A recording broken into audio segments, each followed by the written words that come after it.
Our learning goal for today's lesson is I understand the benefits and drawbacks of industrialization and big business. Our success criteria is I can explain the impact of new inventions on U.S. society. I can describe the pros and cons of big business. I can analyze political cartoons to infer the point of view of Gilded Age industrialization. So as we talked about earlier this week, the Gilded Age was a time of huge change in U.S. history.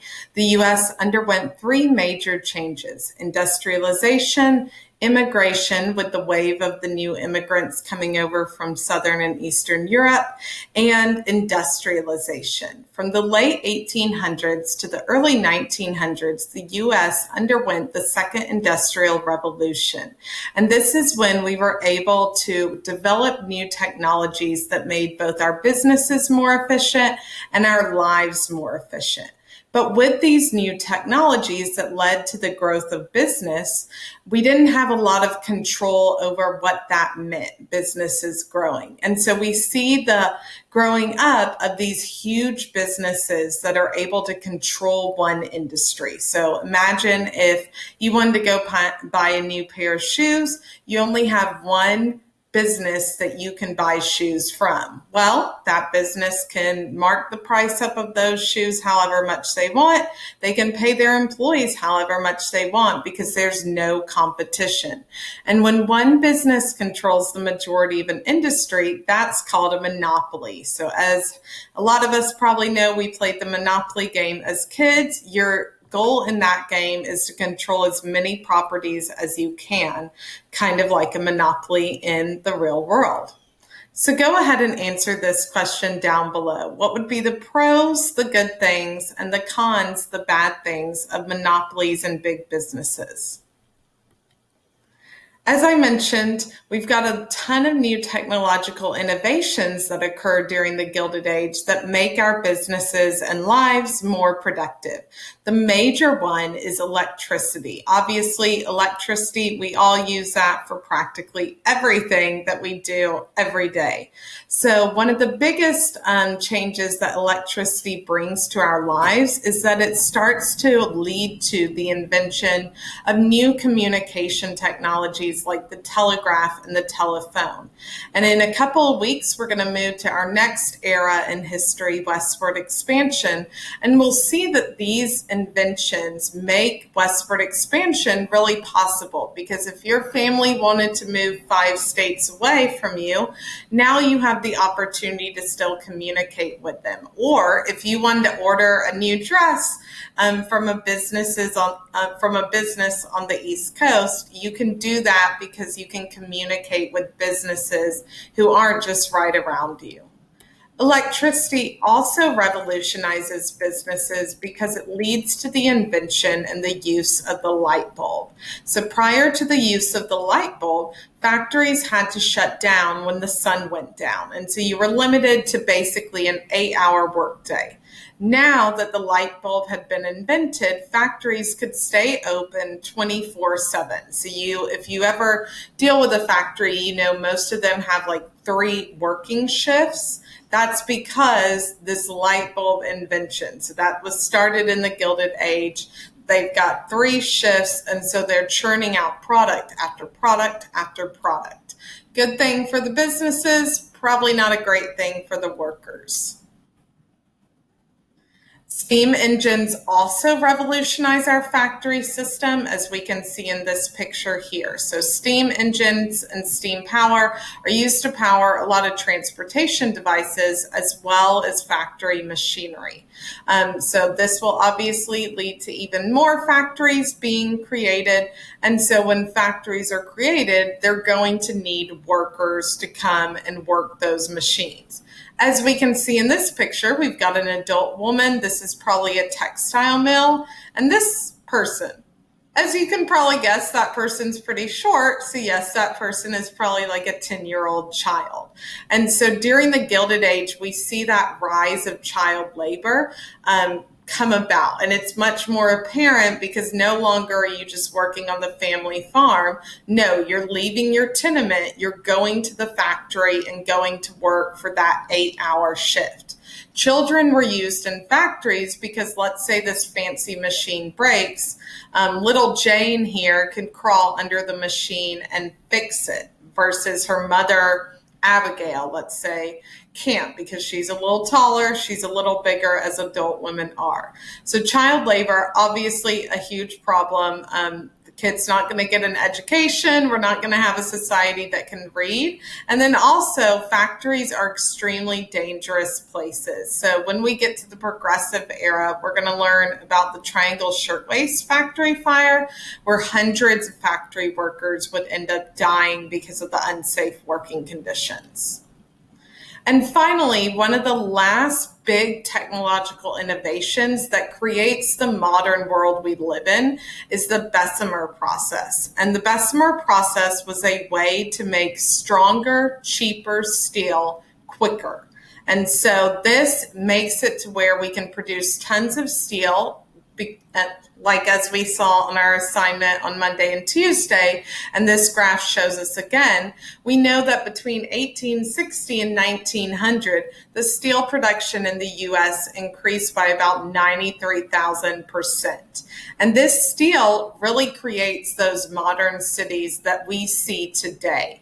We're now able to build skyscrapers very tall versus they're not only just 180 feet tall. We're able to build railroads. So on that assignment on Monday and Tuesday, you might have also seen that railroad construction increased, and that's because of steel. And this is going to lead to the steel industry becoming one of the major monopolies in the U.S. So we're going to watch this quick video, and after we watch the video, you're going to answer the question, how did steel change America? Let me turn up the volume. From Pittsburgh, from Birmingham, from the new city of Gary, Indiana, came steel to build the future. Steel for trolleys and for cars, steel for bridges and skyscrapers. In the first decade of the new century, America became the world's leading producer of steel. U.S. Steel, created by financier J.P. Morgan in 1901, was the world's first billion-dollar corporation. Steel mills were producing 29 million tons a year by the end of the decade.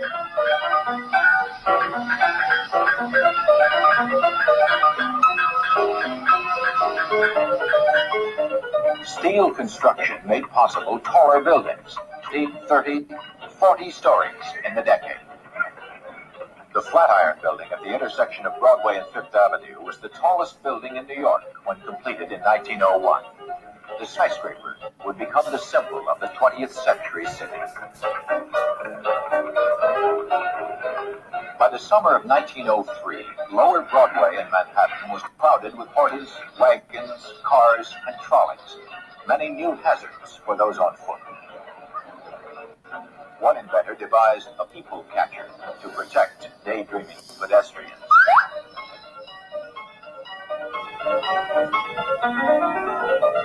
The most visible signs of new technology to New Yorkers were the huge steel suspension bridges built during the decade. The Williamsburg, the Queensboro, and the Manhattan bridges. Less visible, but even more impressive, was the New York subway. Construction began in 1900. The first section of the Broadway line opened in 1904. From 14th Street to 42nd Street, a trip which might have taken an hour on the street above, now took less than 10 minutes. In 1904, the subway meant speed, and speed meant the future. The Panama Canal will make passage from the Atlantic to the Pacific Ocean 8,000 miles shorter than around the tip of South America. It was an impressive triumph of American engineering and medical technology.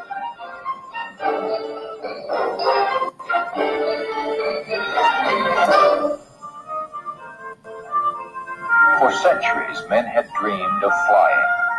But in 1900, few Americans thought it was possible, except by gas or hot air balloon.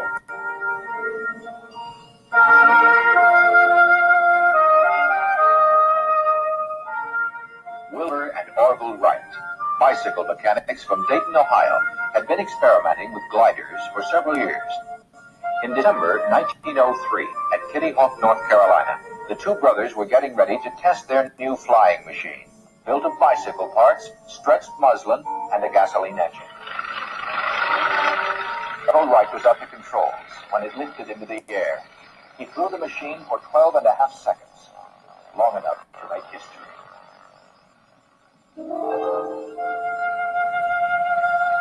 Only a few people. So we can see that steel really revolutionized a lot of industries and a lot of parts of America. So these new inventions will lead to that growth of big business that we talked about earlier. And you can kind of get an idea of what a monopoly does from this political cartoon. So you see this Standard Oil we're going to talk about in a couple of minutes, and it's choking out the government. So it's got a hold on the US government. It's choking out smaller companies, and it's choking out its competitors. So it controls everything.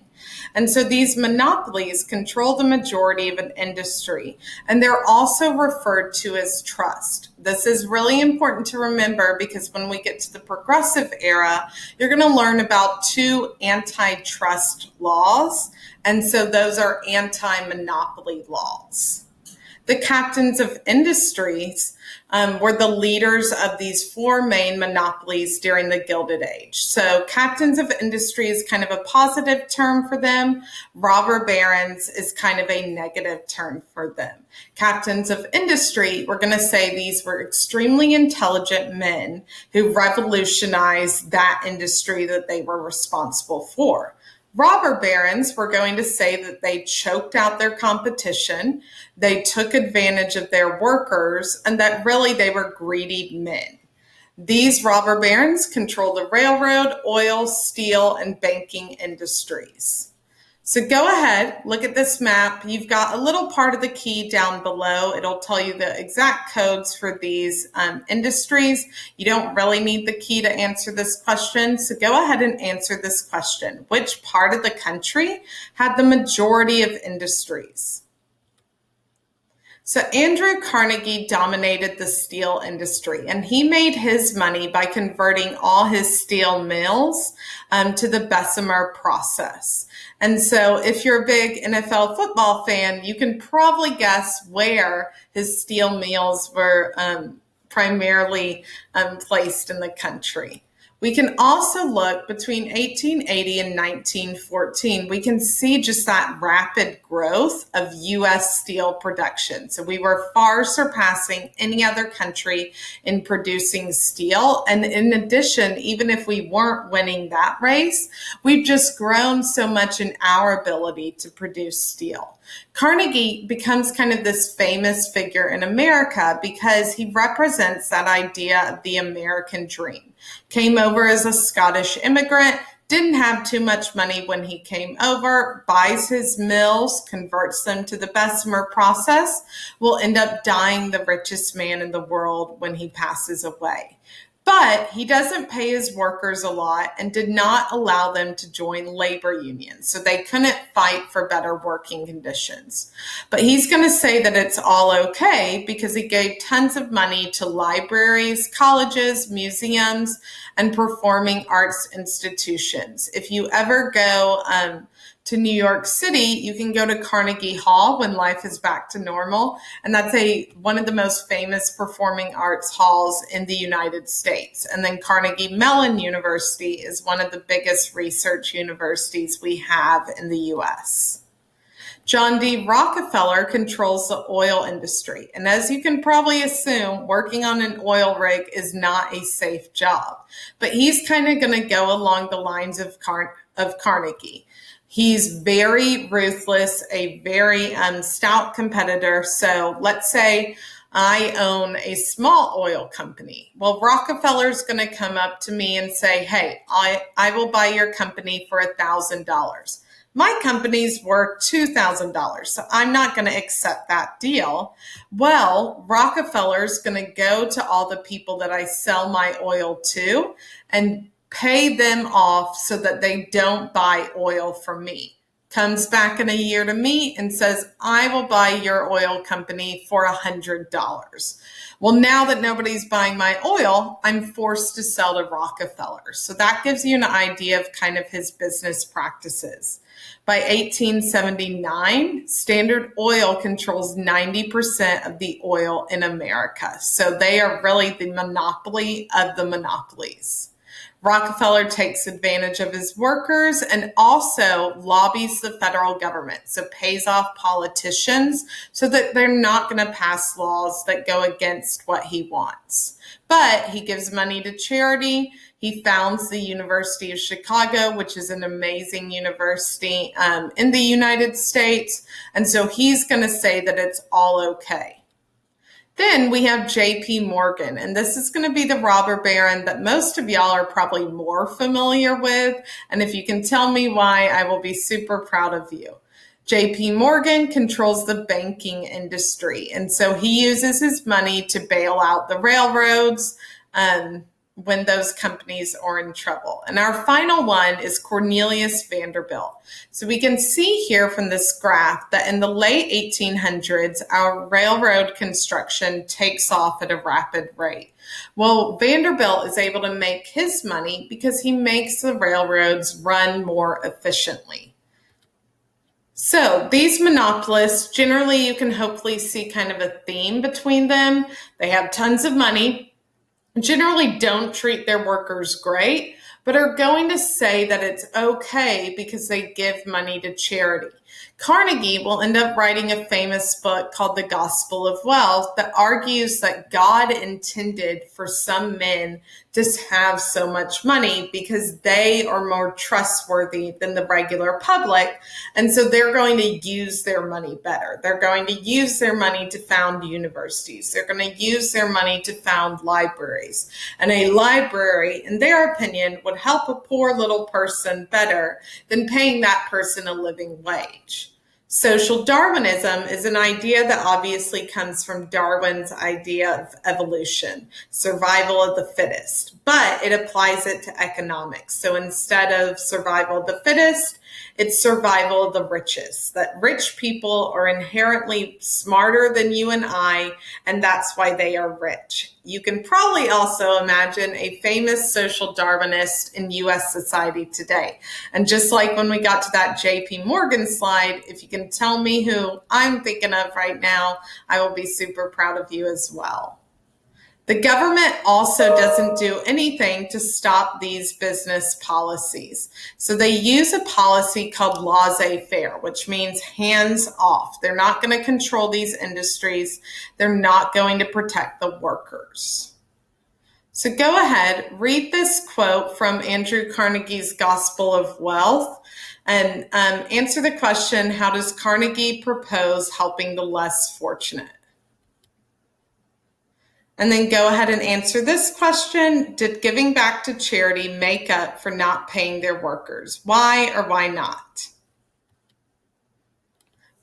Okay, so today our one big idea is that the second industrial revolution had many inventions that made life and business more efficient. These innovations led to the growth of big business and robber barons who took advantage of their employees.